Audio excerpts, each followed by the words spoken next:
기도하겠습니다.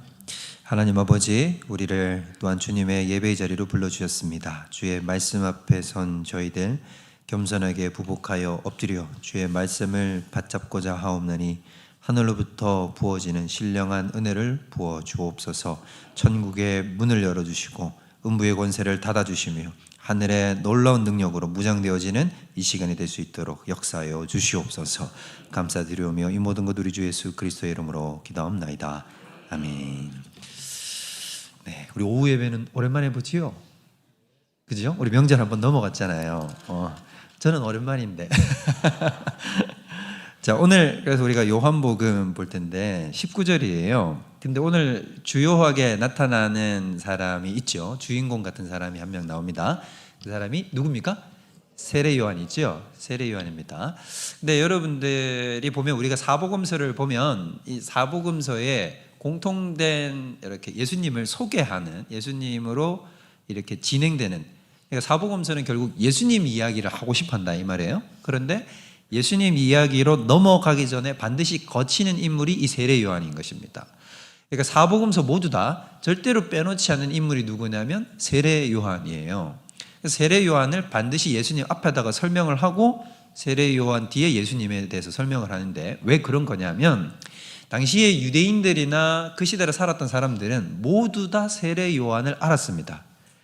그만큼 세례 요한은 유명한 사람이었어요. 그러면 세례 요한을 왜 설명해야 되느냐 하면 세례 요한이 설명되어서 세례 요한의 정체성이 나와야 예수님의 메시아 되심이 확고하게 굳어지기 때문인 것입니다. 이게 무슨 말이냐면 이 뜻이, 예수님이 메시아야 라고 사람들에게 이렇게 선포를 하려고 하면 성경에 세례 요한이 무조건 나와야 된다라는 신학적인 어떤 패턴이 있기 때문이라는 거예요. 그걸 이제 여러분들하고 설명을 하면서 우리가 오늘 배워 나갈 텐데요. 오늘 본문 말씀을 보면 19절에 보십시오. 유대인들이 예루살렘에서 제사장들과 레위인들에게 레위인들을 요한에게 보내요. 네가 누구냐? 라고 이렇게 물었단 말이에요. 이렇게 물은 이유가 뭐냐면 당시 세례 요한이 너무 이제 핫 이슈인 이제 그런 사람이었단 말이에요. 그러니까 완전히 떠오르는 이런 사람이었어요.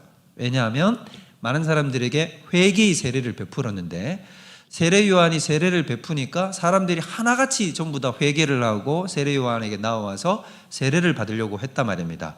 그러니까 어떤 선지자적인 하나님의 사람으로서의 행동을 하니까 이 유대인들과 종교 지도자들이 세례 요한에게 정체를 물은 거죠. 도대체 당신 누구야? 라고 이렇게 묻게 된 겁니다. 근데 이렇게 묻는 배경 속에는 백성들은 심중에 세례 요한을 누구라고 생각을 하고 있었냐면 나머지 다른 성경에 보면 세례 요한을 그리스도가 아닌가 이렇게 생각을 하고 있었어요. 아직까지 예수님이 본격적으로 나타나기 전에 모두 다 메시아를 대망을 하고 있는데 세례 요한이라고 하는 사람이 나타나서는 너무 능력 있게 사역을 하거든요. 근데 여러분 혹시 아십니까? 세례 요한이 사역한 기간이 얼마일까요? 세례 요한이 예수님 같으면 사역한 기간이 얼마예요?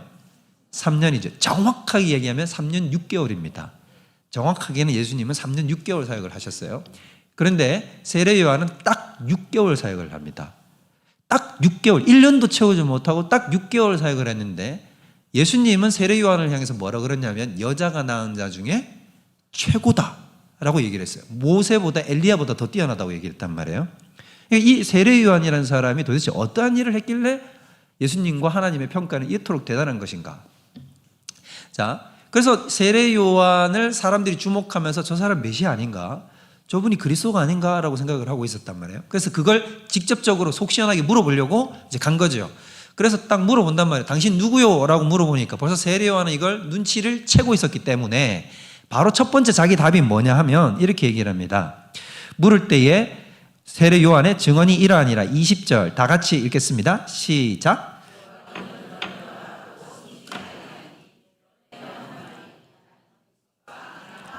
그렇죠. 처음부터 지금 이 사람들이 이렇게 물은 게 아니에요. 너 누구냐? 이렇게 물었지. 당신 그리스도입니까? 라고 묻지도 않았단 말이에요. 그런데 벌써 이 사람들은 이 사람들의 의도를 세례 요한이 아니까 뭐라 그러냐면 바로 답을 해주는 거죠. 나는 당신들이 생각하는 것처럼 나는 메시아가 아닙니다 라고 이렇게 얘기를 해요. 그랬더니 그 다음 질문 21절 그럼 또 묻대. 그러면 누구냐?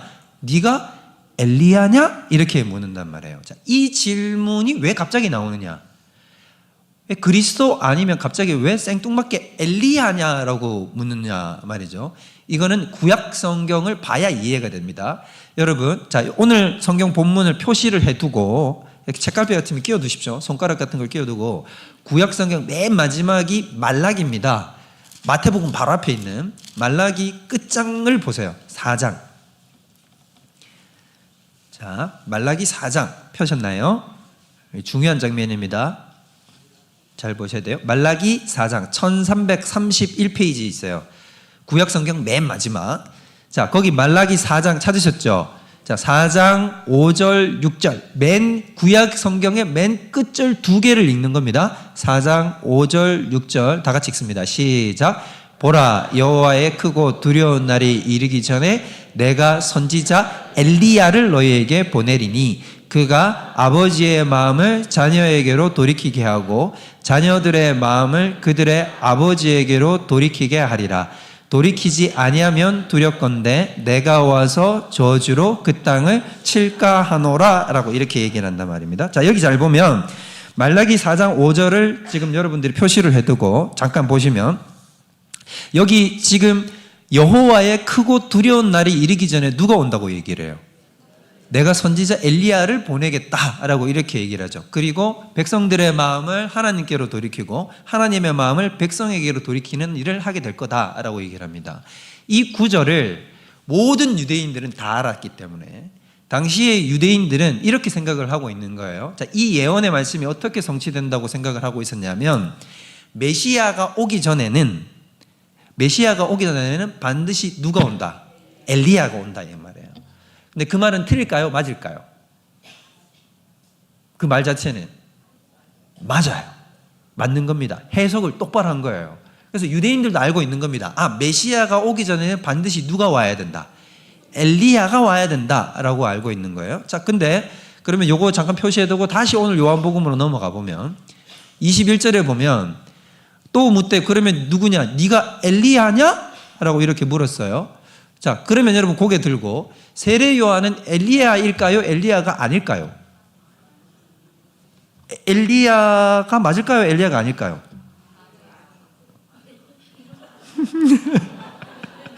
괜찮아요, 여러분. 뭐 이거 모른다고 해서 요거는 심각한 게 아니에요. 대답을 뭐 우린 자유롭게 해도 됩니다. 답을 우리가 한번 찾아볼게요. 마태복음 11장 한번 가봅시다. 마태복음 11장. 마태복음 11장. 자, 마태복음 11장 14절.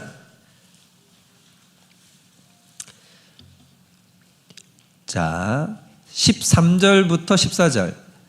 11장이 여러분 무슨 얘기냐면, 자, 그냥 고개 잠깐만 들어보세요. 제가 설명하고 11장 들어갑시다. 11장이 뭐냐면 여러분들이 잘 아는 익히 그 장면이에요. 세례 요한이 옥에 갇혔거든요. 옥에 갇혔을 때 예수님을 보고 이제 제자들을 보내가지고 예수님이 진짜 오실 메시아인지 물어보라고 했을 때, 그때 이제 예수님이 사람들한테 세례 요한에 대한 평가를 하는, 여자 중에 가장 나은 자 중에 큰 자가 세례 요한이다 라고 하는 그 장면인데, 여러분 잘 보세요. 13절 보면 모든 선지자와 율법이 예언한 것은 요한까지다. 14절 다 같이 읽습니다. 시작.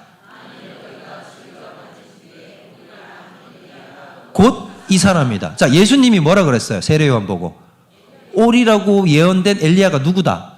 세례 요한이 맞다라고 얘기를 했잖아요. 그러면 이제 분명해졌죠. 세례 요한은 엘리야가 맞다 아니다? 맞아요. 그러니까 엘리야라는 게 성경적으로 보면 어떤 거냐 하면 예수님이 메시아가 오기 전에 이 땅에 와서 예수님의 오실 길을 준비하는 자가 엘리야라고 예언이 되어 있는 겁니다. 자, 근데 다시 오늘 요한복음으로 가면 21절입니다. 다시 21절 가보세요. 1장 21절. 또 묻대. 그러면 누구냐? 네가 엘리야냐? 이랬으면 세례 요한이 뭐라고 대답해야 맞는 거예요? 맞다. 내가 엘리야다. 이래야 되는데 뭐라고 얘기하냐면 나는 아니라. 이거 왜 이래? 그럼 이건 뭐 지금 세례 요한이 거짓말을 하는 것인가? 자, 유대인들한테 가르쳐 주기 싫어서 라고 생각할 수도 있는데 이게 왜 그런지를 이제 설명을 해드리겠습니다. 자, 왜 그러냐 하면 지금 유대인들이 가지고 있는 엘리야관이 있어요. 엘리야는 이런 사람일 거다 엘리야라고 하는, 예수님이 오기 전에 오는 엘리야는 이런 존재야 라고 생각하는 것과, 지금 예수님이 세례 요한이 엘리야야 라고 얘기를 하는 것과 개념이 다르기 때문이에요. 자, 유대인들은 어떤 엘리야가 다시 오긴 할 건데 어떻게 엘리야가 온다고 생각을 하고 있었냐면, 유대인들이 생각하는 엘리야가 다시 온다는 얘기는 문자 그대로 여러분 원래 엘리야, 열왕기상에 나오는 엘리야 있죠? 엘리야가 어떻게 하나님한테 갔습니까? 죽었나요? 아니면 산채로 올라갔나요? 그렇죠. 불병거 타고 그렇게 쫙 멋있게 올라가잖아요. 올라가 버렸단 말이에요. 그래서 유대인들은 뭐라고 생각했냐면, 이 땅에 메시아가 오기 전에 그 산채로 올라갔던 엘리야가 그대로 이 땅에 내려올 거라고 생각을 했어요. 그러니까 말라기 4장 5절에 나오는 엘리야는 엘리야와 같은 사람이 온다는 것이지 실제로 엘리야가 똑같은 엘리야가 온다는 얘기가 아닌데, 유대인들은 뭐라고 생각했냐면 엘리야가 산채로 승천을 했으니 요 예언 구절을 따라서 나중에 올 때도 어떻게 온다? 그 사람이 그대로 온다고 생각을 했다는 거죠. 그러니까 네가 엘리야냐 이렇게 물은 거는 또 왜 그러냐면, 여러분 세례 요한이 생김새가, 여러분 원래 엘리야 생김새가 어떻습니까? 여러분 혹시 아십니까? 엘리야 생김새가 성경에서 어떻게 묘사가 되던가요?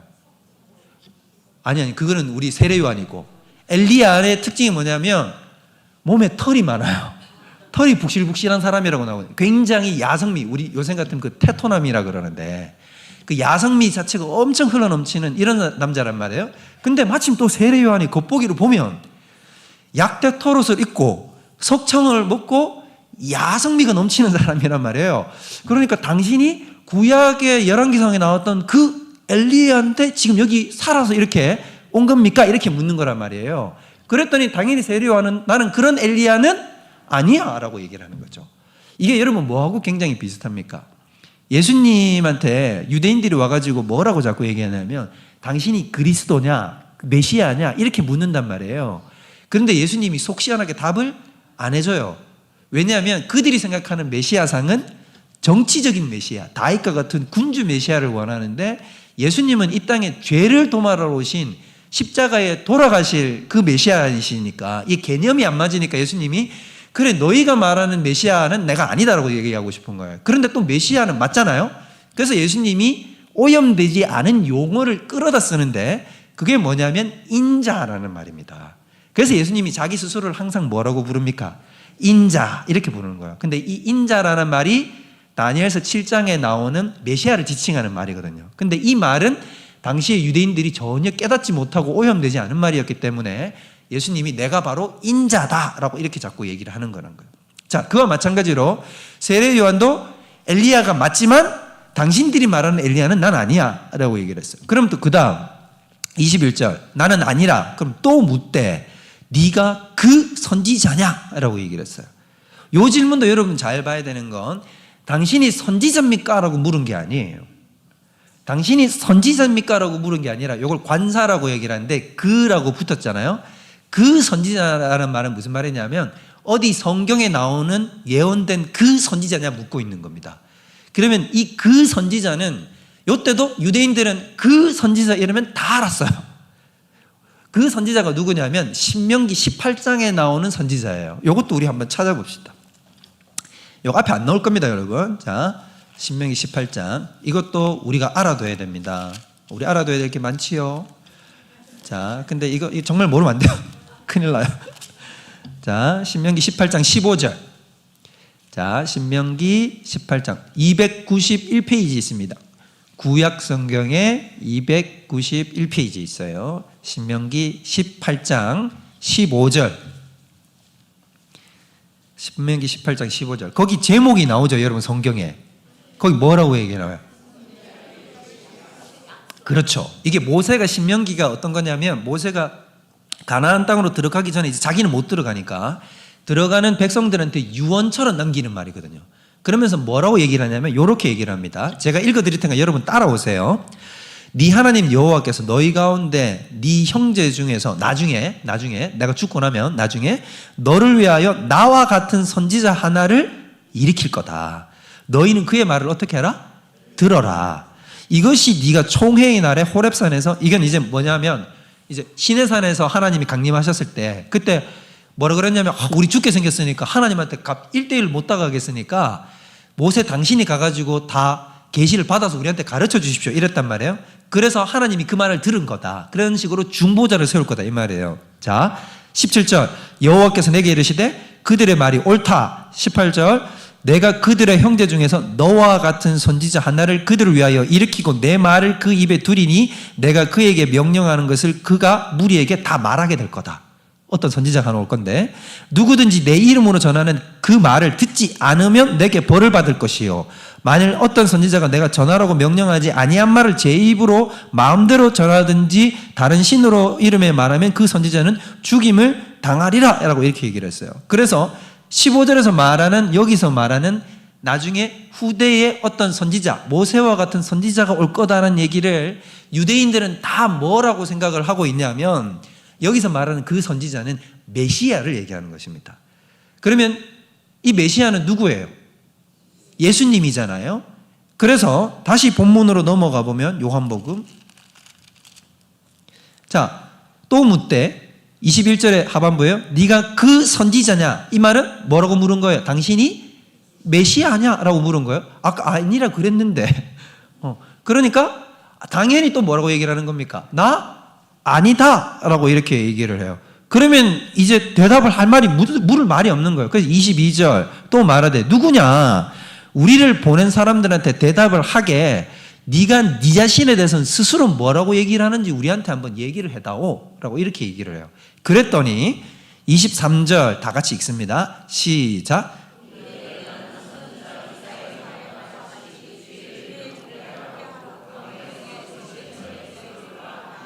자 여기 보면 이제 이사야 40장 말씀을 끌고 옵니다. 이사야 40장 이것도 한번 볼까요? 봅시다. 자 이사야 40장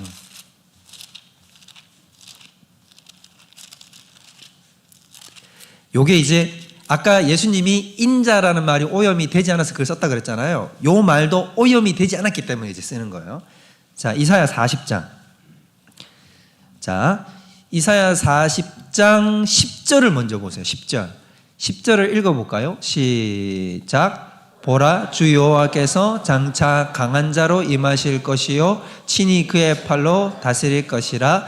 보라 상급이 그에게 있고 보응이 그의 앞에 있으며 라고 얘기를 하죠. 자 그럼 10절은 40장에서 얘기하고 싶은 건 뭐냐면 지금 나중에 여호와께서 장차 강한 자로 오실 것이다. 10절에 그렇게 얘기하고 있잖아요. 그럼 그 앞에 10절 앞쪽은 뭐냐면 그걸 예비하는 종이 이 땅에 선다 이 말이에요.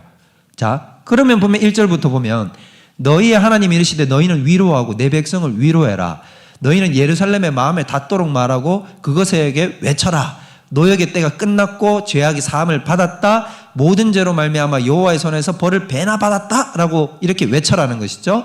그 다음에 3절에 보면 외치는 자의 소리여 이르되 너희는 광야에서 여호와의 길을 예비하라. 사막에서 우리 하나님의 대로를 어떻게 하라? 평탄하게 하라. 아까 10절에 온다고 했으니까 그 앞에 종은 뭘 해라? 그 여호와께서 오실 길을 예비하라 라고 이렇게 얘기했단 말이에요. 요 예비하는 존재가 바로 누구다? 나 세례 요한이다 라고 얘기를 했단 말이에요. 요거는 오염되지 않았기 때문에 세례 요한 요걸 가지고 그대로 쓰는 겁니다. 그러면 자 잘 보십시다. 외치는 자의 소리라는 게 도대체 뭔가? 여기서 중요한 게 뭐냐면 자 소리, 외치는 자의 말씀이라고 하지 않고 외치는 자의 소리라고 얘기를 했단 말이죠. 자, 외치는 자의 소리가 뜻하는 건 뭐냐면 말씀은 소리를 통해서 전달되죠. 간단하잖아요. 제가 하는 말도 여러분에게 귀에 들리려면 소리를 통해서 전달되잖아요. 그죠? 말씀이 또 뭐로도 전달될 수도 있냐면 글자로도 전달이 될 수 있지 않습니까? 그런데 오늘 말씀을 전하는 통로로 하나님이 소리를 쓰려고 한다 이 말인 거죠. 자, 그러면 소리는 어떤 거냐면 말씀 자체가 아니에요. 그렇죠? 그냥 소리는 어떤 것입니까? 말씀이 전달되는 통로인 거죠. 수단, 통로인 거예요. 그러니까 말씀 자체는 우리가 결론적으로 얘기하면 누구시겠습니까? 예수 그리스도이신 거죠. 로고스이신 말씀이신 예수 그리스도께서 말씀이신 것이고 그 예수 그리스도가 전달되는 통로로 쓰임받는 게 소리인 것이고 그래서 세례 요한은 뭐라 그러냐면 나는 예수님이 이 세상에 전달되는데 쓰임받는 통로다라는 뜻으로 외치는 자의 소리다라고 이렇게 얘기를 하는 거야. 그러면 광야에서 외치라, 왜 사막에서 외치라 라고 이렇게 얘기를 할까요? 광야는 어떤 곳이냐면 가장 척박한 곳, 가장 험난한 곳, 가장 낮은 곳인 것입니다. 사실 그래서 구원과 부흥이라는 것은 언제 임하냐면 가장 낮은 곳부터 임하는 것입니다. 우리 예수님께서 이 땅에 어디에 오셨습니까? 그렇죠. 마구간에 태어나셨죠. 가장 낮디 낮은. 동방박사는 예수님이 궁정에서 태어날 거라고 생각을 했단 말이에요. 그래서 궁정 가서 찾아봤는데 없었고, 도리어 베들레헴이라고 하는 시골 깡촌에 거기에 예수님이 그것도 여관 자리도 없어가지고 말 구육간에 태어나셨단 말이에요. 낮고 낮은 곳으로부터 뭐가 임하냐면 구원이 임한다는 것이죠. 그래서 어디서부터 외쳐야 되냐면 광야에서부터 외치는 것입니다. 바로 그거예요. 자, 그러면 우리에게도 똑같습니다. 우리도 되돌아보면 언제 구원이 임하고 언제 부흥이 임하는 줄 압니까? 그렇죠. 정말 힘들 때. 개인적으로도 사람이 언제 신앙적으로 영적으로 확 부흥해가지고 불타오르면서 하나님을 깊이 경험하게 되냐면 정말 고난과 역경 가운데 있을 때 그렇습니다. 다윗이 그렇고 요셉이 그랬지 않습니까? 사람은 예외가 없습니다. 우리도 똑같습니다. 우리나라가 평양 대붕이 일어났잖아요. 그때가 언제였습니까? 1907년이었어요. 일제의 나라를 빼앗기고 이제 식민 통치로 들어가는 단계였어요. 그때 하나님이 정말 조선 말엽에 어두울 때 부흥의 역사를 일으킨다 이 말인 거죠. 그래서 하나님께서 부흥의 역사, 은혜의 역사, 생명의 역사를 베푸실 때는 낮고 낮은 광야와 같은 시간을 걸어갈 때 그때 하나님께서 은혜를 베푸신다는 것을 우리는 알 수 있다는 거죠. 자, 그러면 다시 거기 본문을 보세요.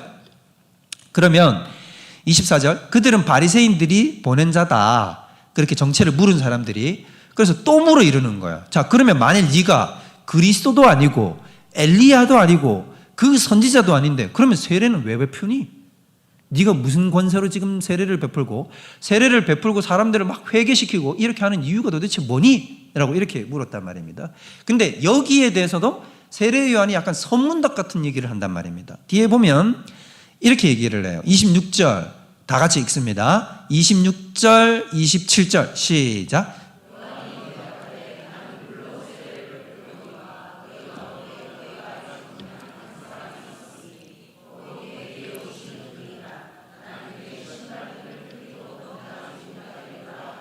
자, 여기 보면 요한이 대답하되 나는 물로 세례를 베풀지만 너희 가운데 너희가 알지 못한 한 사람이 섰다. 이게 무슨 말일까요? 너희 중에 너희는 모르고 있다. 너희는 깨닫지 못하고 있지만 사실은 너희 가운데 이미 메시아가 와 있다. 전율이 돋는 소리라는 거죠. 머리털이 쭉 돋는 소리를 이 사람들한테 얘기하면 우리 가운데 메시아가 있다고? 그래, 너희 가운데 메시아가 있어. 그래서 나는 그의 신발끈을 묶기도 감당하지 못할 낮고 낮은 자다. 이 말이 무슨 말이냐 하면 세례 요한한테 너 세례를 왜 베푸냐라고 얘기를 했을 때 이렇게 얘기를 하는 겁니다.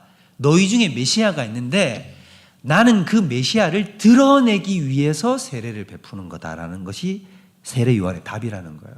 그럼 세례 요한의 사명은 뭐냐 하면 자신의 삶을 통하여 누가 오실 길을 준비하는 것입니까? 예수님이 오실 길을 준비하고 예수님이 이 땅의 백성들을 회개시키고 진정으로 회개시키고 돌이키도록 그 진정으로 회개시키고 돌이키는 걸 뭐라고 세례 요한이 지칭했냐면 성령으로 세례를 베푸는 거라고 얘기를 했고 그 일이 가능하도록 하기 위하여 나는 무엇을 하느냐? 사람들의 마음을 준비시키고 회개하도록 준비시키고 자기들의 죄악을 토설하도록 준비시키고 하나님 앞에 나아오도록 준비시키고 그들로 하여금 나는 구원이 필요합니다. 나는 구원받아야 합니다. 나를 제발 구원해 주십시오라는 절박한 마음이 들도록 그들의 마음과 심령을 갈아엎는 일을 누가 하는 것이다? 내가 하는 것이고 마지막으로 내가 세례를 베푸는 것을 통하여 나중에 예수님이 세례를 받으러 오시잖아요. 그래서 예수님이 세례를 받으시는 행위를 통해서 성령이 비둘기같이 강림하심을 통하여 예수님이 공식적으로 메시아로 등극을 하시게 되신다 이 말이에요. 그래서 세례 요한이 세례를 베풀고 하는 모든 사역들은 어떤 것이냐? 예수님을 메시아로 세상 가운데 드러내기 위함이요 사람들의 마음을 준비시켜서 그들을 회개의 자리로 이끌도록 하기 위함인 것이다 라는 것입니다. 여기까지 이해가 되시죠? 자, 그러면 너무 잘 오셨어요. 근데 문제는 여기서 안 그친다는 거죠. 이제. 지금부터가 이제 본론이에요. 자, 뭐냐 하면, 자, 그러면 말라기 4장 5절에 메시아가 오기 전에는 이 땅에 누가 온다고 예언을 했다고요? 엘리야가 온다고 예언을 했다는 것입니다. 자, 그런데 여러분, 메시아는 이 땅에 몇 번 옵니까? 어이? 메시아가 이 땅에 몇 번 한 번 오지. 근데 여러분, 한 번 하면 또 틀린 거예요. 우리 목사님이 지금 이상한 걸 가르치나? 이런 생각을 하시면 안 되고. 여러분 이미 다 알고 있어요. 자, 예수님을 처음 온 걸 초림, 두 번 오는 걸 뭐라고 해요? 재림이잖아요. 자, 그럼 이 땅에 메시아는 몇 번 옵니까? 두 번은 자꾸 의심을 거두세요. 여러분, 이상한 게 아니라 이게 진짜예요. 재림을 안 한다 그러면 이단이에요. 우리가 사도신경에 뭐라고 그럽니까? 다시 오시면 저리로서 산자와 죽은 자를 심판하러 오실 것을 믿사오며라고 고백을 하는데 그게 아니면 안 되잖아요. 자, 그럼 예수님은, 메시아는 이 땅에 몇 번 오는 겁니까? 두 번 오는 거죠. 이게 성경이 가지고 있는 어떤 그 굉장히 독특한 구조인데, 성경은 예언을 한번 탁 하면, 약속이라는 것이 한번 하면 그게 한 번 이루어지면 끝나는 게 아니에요. 그게 거듭해서 실현이 됩니다. 이게 예언적 원근법이라는데 이건 말이 어렵고 그냥 간단하게 얘기를 하면, 성경에는 한 번 약속을 주시면 그 약속이 어떻게 된다고요? 몇 번 이루어지는데 거듭해서 이루어지는 것입니다. 반복해서 이루어진다는 거예요. 자, 그러면 이 땅에 메시아를 보내줄게 라고 했는데 우리 예언이 되어 있잖아요. 우리 나중에 우리 다음 시간 정도 배울 거예요. 아마 창세기 3장 15절을 보면 하나님이 여자의 우선으로 메시아를 보내준다고 약속했단 말이에요. 그러면 이 땅에 메시아가 올 거야 라고 얘기를 했지만 실제로는 메시아가 몇 번 오시는 것입니까? 두 번 오시잖아. 이렇게 거듭해서 실현이 된다 이 말인 거예요. 자, 근데 그러면 메시아가 두 번 오니까 메시아가 오기 전에는 누가 온다고 아까 예언되어 있었다고요? 엘리야가 온다고 예언되어 있으니까. 그러면 엘리야도 몇 번 옵니까? 대답이 속 시원하게 나와야 됩니다. 엘리야가 몇 번 옵니까? 두 번. 근데 이제 여러분들이 이런 이야기를 거의 들어본 적이 없으니까. 근데 성경을 이제 똑바로 모르면 이제 이런 이야기들이 아주 너무나 생소하게 들리는 거예요. 자, 근데 엘리야도, 여러분 이제 딱 잘 들으세요. 엘리야도 몇 번 오냐면 엘리야도 두 번 오는 것입니다. 그럼 엘리야가 어떻게 두 번 오느냐? 그게 성경에 나와요. 계시록을 봅시다. 자, 우리 계시록. 나중에 우리 계시록 강의하고 있으니까 이 부분도 보겠지만 11장. 자, 계시록 11장.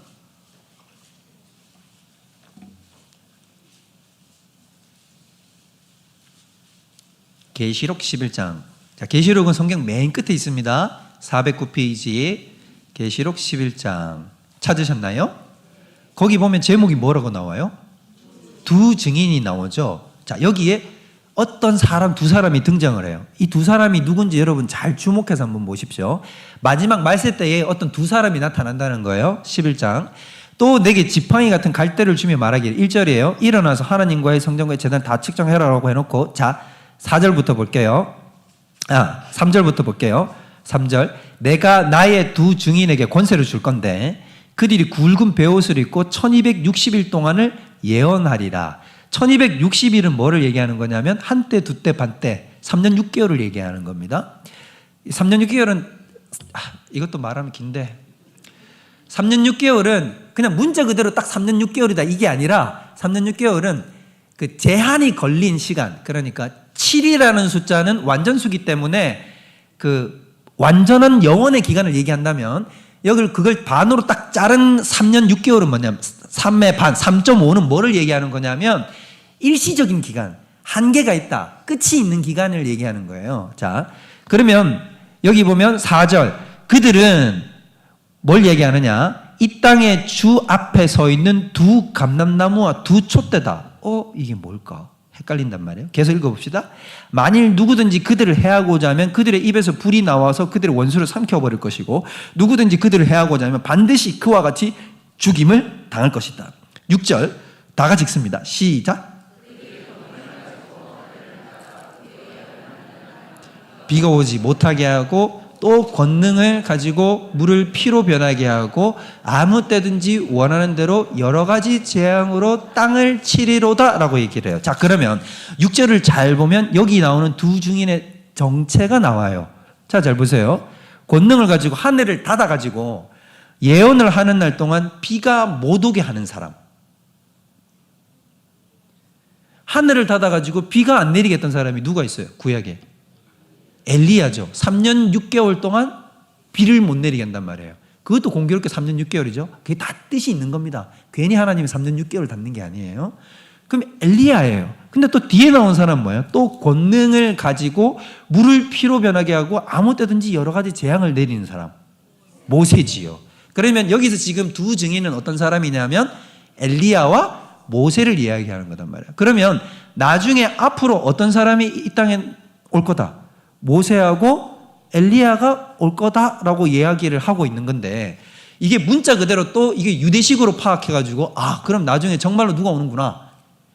모세하고 엘리야가 오는구나. 이렇게 얘기를 하면 안 된다 이 말이에요. 그래서 여러분 기억납니까? 예수님이 변화산상에 섰는데 그죠?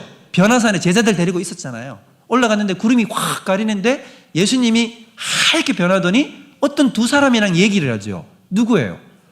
모세랑 엘리야가 오잖아요. 다 이유가 있는 거라면 성경 이렇게 다 통하는 거예요. 자, 그러면 이 모세와 엘리야가 한 명만 오면 되는데 왜 두 명이냐?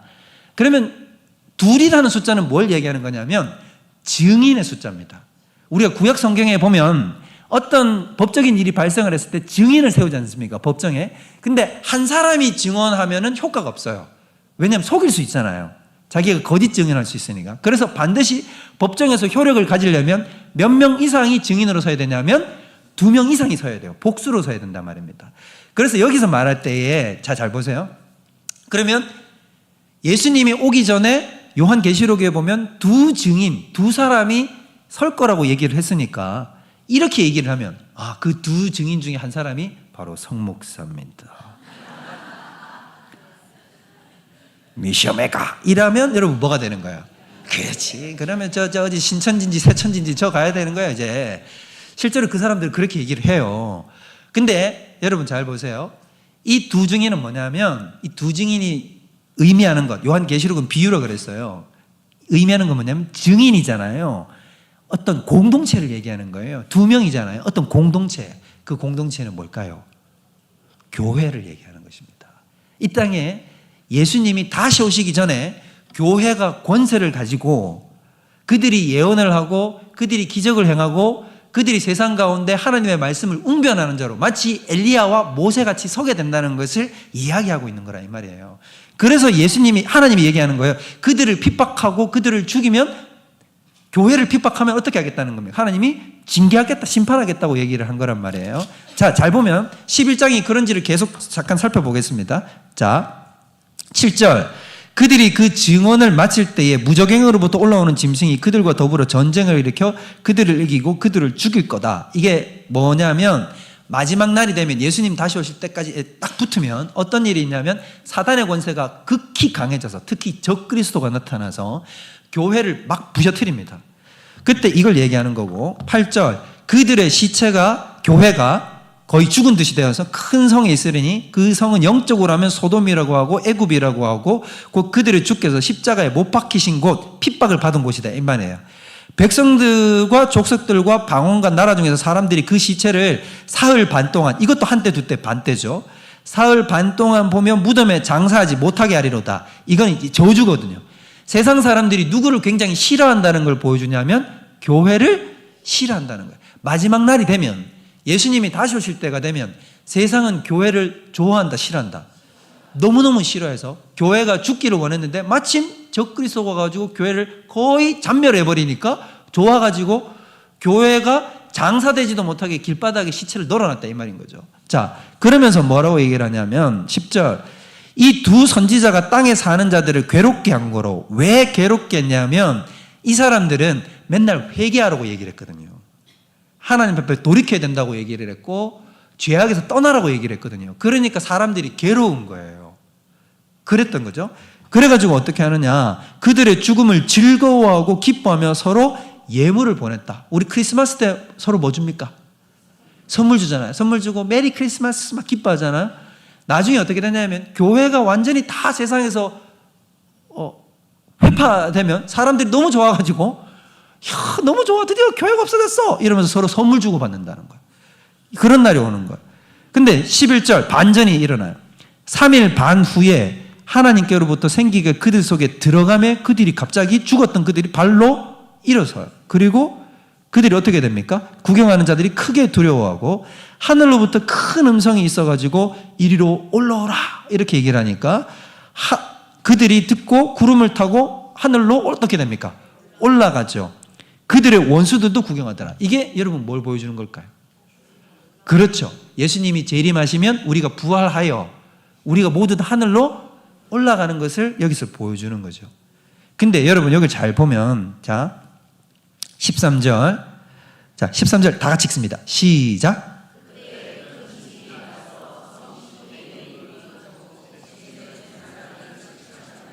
그 남은 자들이 두려워하여 영광을 하나님께 돌리더라 라고 얘기를 합니다. 자 여기 보면 뭐라고 얘기를 하냐면 이게 얼마나 대단한 사건이냐면 13절에 보면 성 10분의 1이 무너지고 지진에 죽은 사람이 7천인데 남은 자들은 다 어떻게 되냐면 하나님께 영광을 돌린다. 이게 무슨 말이냐면 남은 자들은 구원을 얻는다는 얘기인 것입니다.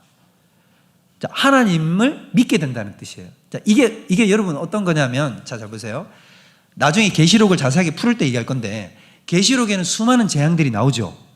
그죠? 그럼 계시록에 그 수많은 재앙들이 나올 때 희한한 게 어떤 거냐면 그렇게 수많은 재앙을 겪으면 겪을수록 사람들은 완악해져 가지고 하나님을 도리어 원망하고 하나님을 믿지 않습니다. 요한계시록에 곳곳에 나와요. 제가 일일이 지금 다 시간상 안 보여드릴 거예요. 그러면 사람들은 온갖 재앙을 맞아도 하나님을 믿었다 안 믿었다? 안 믿는단 말이에요. 그런데 희한한 건 뭐냐면 교회가 희생을 하고 그들이 하나님의 자녀로 승화되어 가지고 부활하여 승천하는 것을 봤을 때는 사람들이 어떻게 하는 겁니까? 하나님을 믿게 된다라고 하는 것입니다. 이 교회의 권세가 어디 있냐면 여러분 사람이란 존재는 어떤 어려움을 당해도 절대로 하나님을 믿지를 않아요. 근데 그들로 하여금 세상이 하나님을 믿도록 만들 수 있는 유일한 길과 통로는 누구밖에 없다는 것을 말씀 속에서 가르쳐주고 있냐면 교회밖에 없다는 것을 가르쳐주고 있다는 것입니다. 우리가 오늘 오전 예배 때 배웠지 않습니까? 우리의 사명이 뭐냐 하면 우리는 땅끝까지 하나님의 나라를 확장하는 것입니다. 근데 그게 누구만이 가능하냐면 이 땅에 교회만이 가능하다고 해요. 세상 사람들이 어려움을 당하고 아무리 고통을 당해도 하나님 앞으로 회개하고 돌아오지 않아요. 생각나십니까? 출애굽 때 애굽에 10가지 재앙이 있어도 애굽 사람들이 회개하고 안 돌아옵니다. 근데 어떻게 하면 사람들이 하나님 앞으로 돌아온 역사가 나타나게 되냐면 교회가 말씀을 증거하고 하나님 앞에 돌이키라고 하고 그들로 하여금 하나님의 능력이 교회 속에 나타나는 것을 보았을 때야 비로소 사람들은 어디로 돌아온다? 하나님 앞으로 돌아오게 되는 역사가 나타나게 된다는 것입니다. 그래서 자 초림 때 엘리야는 한 사람이었어요. 그는 누구였습니까? 다시 배우면 안 됩니다, 여러분. 자 이때까지 다 했는데 아버지 자 예수님이 초림 때 왔을 때 오리라고 한 엘리야 정말 왔단 말이에요. 예수님이 얘기했잖아요. 오리라고 한 엘리야가 누구라고? 세례 요한이라고. 그때는 어떤 한 사람이었다고. 그러나 예수님이 재림 때 오리라고 예언된 엘리야는 누굴까요? 이제 이 땅의 교회 우리란 말이에요. 우리가 이제 뭐다는 거예요? 오리라고 예언된 바로 그 엘리야, 바로 주님의 다시 오실 길을 예비하는 자가 바로 우리들이단 말이에요. 세례 요한은 예수님의 초림을 예비하는 자였지만 이 땅에 우리는 예수님의 다시 오실 길을 예비하는 자다 이 말입니다. 할렐루야. 그 위대한 사명이 우리에게 있다 이 말입니다. 그러면 목사님 우리는 그걸 어떻게 이루어야 됩니까? 똑같단 말이에요. 세례 요한이 하는 것처럼 똑같이 하면 된단 말이에요. 세례 요한이 어떻게 했죠? 사람들을 회개시켰다. 세례 주는 게 아니고 아버지 그래요 뭐 이래야 재밌지. 진짜.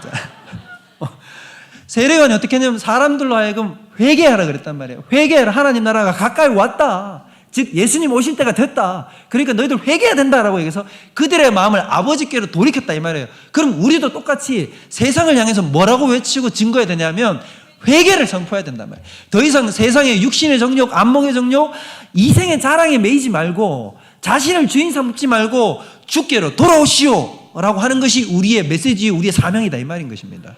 그렇게 하면 온 세상에 하나님의 영광을 아는 그 빛이 비춰들게 된다는 거예요. 그걸 믿으라는 것입니다. 요한계시록에도 얘기했단 말이에요. 그 일은 누구만이 할 수 있다고? 우리 교회만이 할 수 있다고, 두 증인만이 할 수 있다, 이 말인 것입니다. 우리만이 할 수 있는 위대한 일이라는 것입니다. 그래서 우리는 세상으로 하여금 회개케 해야 되고, 세례도 사실 맞아요. 뭐냐면 예수님이 마태복음 28장 18절, 오늘 우리 오전 예배 때 맨 마지막에 뭐라 그랬습니까? 아버지와 아들과 성령의 이름으로 세례를 주고라고 얘기했잖아요. 근데 이 세례를 주라는 말이 의식을 베풀라는 말이 아니라 그들로 하여금 하나님의 자녀가 되게 하라, 이 말인 거예요. 그럼 우리도 나아가서 복음을 증거하여 그들이 하나님의 자녀가 되도록 하는 것이 세례요한이 세례를 베푸는 것과 같은 거란 말입니다. 할렐루야. 이 감춰진 비밀을 여러분 이제 깨달으셨습니까? 우리는 이제 어떤 자가 되어야 되겠습니까? 스스로 우리가 메시아입니까? 우리에게 구원의 능력이 있습니까? 우리에게 지혜가 있습니까? 우리는 아무것도 못 가졌어요. 그러나 아무것도 못 가져도 괜찮아요. 우리에게 은과 금이 없어도 돼요. 내게 은과 금은 없거니와 내게 있는 것으로 너희에게 주노니 곧 나사렛 예수의 이름으로 일어나 걸으라 라고 할 수 있는 것이 바로 교회의 권세, 우리의 권세, 하나님이 우리에게 허락하신 놀라운 능력이라는 것입니다. 그래서 주님 다시 오실 길을 예비하시는 저와 여러분들 되시기를 주님의 이름으로 축원드립니다. 아멘. 자, 우리 다 같이 일어나셔서 우리 이 찬양으로 주님 앞에 올려드렸으면 좋겠습니다. 주님 다시 오실 때까지 나는 이 길을 가리라. 좁은 문 좁은 길 나의 십자가를 지고 나의 가는 이 길 끝에서 나는 주님을 보리라. 영광의 그 주님 나를 맞아주시리. 우리 이 찬양으로 주님 앞에 주님의 다시 오실 길을 준비하는 저희들이 되기를 원합니다. 주님 다시 오실 때까지, 주님 다시 오실 때까지 나는 이 길을 가리라. 좁은 문 좁은 길 나의 십자가 지고 나의 가는 이 길 끝에서 나의 가는 이 길 끝에서 나는 주님을 보리라. 영광의 내 주님, 영광의 내 주님 나를 맞아주시리. 주님 다시 오실 때까지, 주님 다시 오실 때까지 나는 일어나 달려가리라. 주의 영광 온 땅 덮을 때 나는 일어나 노래하리. 내 사모하는 주님, 내 사모하는 주님, 온 세상 구주시라. 내 사모하는 주님, 영광의 왕이시라. 주님 다시 오실 때까지, 주님 다시 오실 때까지 나는 일어나 달려가리라. 주의 영광 온 땅 덮을 때 나는 일어나 노래하리. 나는 일어나 노래하리. 우리 두 손 들고 내 사모하는 주님, 내 사모하는 주님, 온 세상 구주시라. 내 사모하는 주님, 영광의 왕이시라. 내 사모하는 주님, 내 사모하는 주님, 온 세상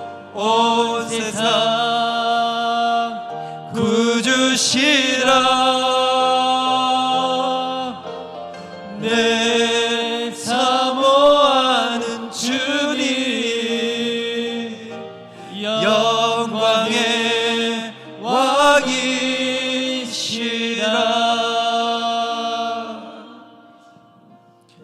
하나님, 예수님께서 이 땅에 오실 때에 주님께서 세상에 드러나시는 것을 위하여 세례 요한은 자신을 철저히 부인하고 오직 예수님을 드러내며 예수님께 영광을 돌리기 위해 자신의 목숨까지도 내어놓은 것을 우리가 봅니다. 예수님이 그가 바로 여자가 낳은 자 중에 가장 큰 자다 말씀하셨습니다. 우리는 이제 예수님의 재림을 준비하는 또 다른 세례 요한이 되길 원합니다. 아버지 하나님, 주께서 다시 오실 때에, 이 땅에 내가 다시 오실 때에 믿음을 보겠느냐라고 하셨는데, 주님, 저희가 여기 있습니다. 대흥교회가 여기 있습니다. 우리는 주님의 다시 오실 길을 준비하겠습니다. 수많은 사람들이 주님을 떠난다 할지라도 우리는 이 자리에 끝까지 견고하게 남아 하나님의 다시 오실 그 길, 영광스러운 그 찬양의 길, 영광의 길, 생명의 길로 오실 그 예수 그리스도를 광야에서부터 외치며 사망에서부터 외치고 가장 낮은 곳에서부터, 가장 척박한 곳에서부터 주님이 오실 것이니 회개하고 주님을 대망하라고 외치는 저희들이 되게 인도하여 주시옵소서. 그 수많은 사람들을 주님께로 돌이키는 인생 되게 하시고, 하나님 나라를 땅끝까지 전하는 우리 교회가 되게 하시고, 하나님의 나라와 민족으로 세워질 수 있도록 우리가 그 길을 준비하는 하나님의 백성이 될 수 있도록 인도하여 주시옵소서. 아버지, 우리가 여기 있사오니 우리를 사용하여 주시고, 우리가 여기 있사오니 우리에게 지혜와 능력과 은혜와 성령의 권능을 부어 주시옵소서. 그래요, 주의 진리의 능력을 가지고 땅끝까지 나아가 저 수많은 사람들의 마음을 돌이켜 예수 그리스도 앞으로 복종시키는 참다운 믿음의 종으로 설 수 있도록 함께하여 주시옵소서. 감사드리오며 이 모든 것 우리 주 예수 그리스도의 이름으로 기도하옵나이다. 이제는 우리 구주 예수 그리스도의 은혜와 하나님 아버지의 그 무한하신 사랑과 성령님의 위로, 교통, 충만, 인도, 보호하시는 역사가 우리 고개 숙인 우리 모든 하나님의 백성들 머리 위에 이제로부터 영원토록 함께 있을지어다. 아멘.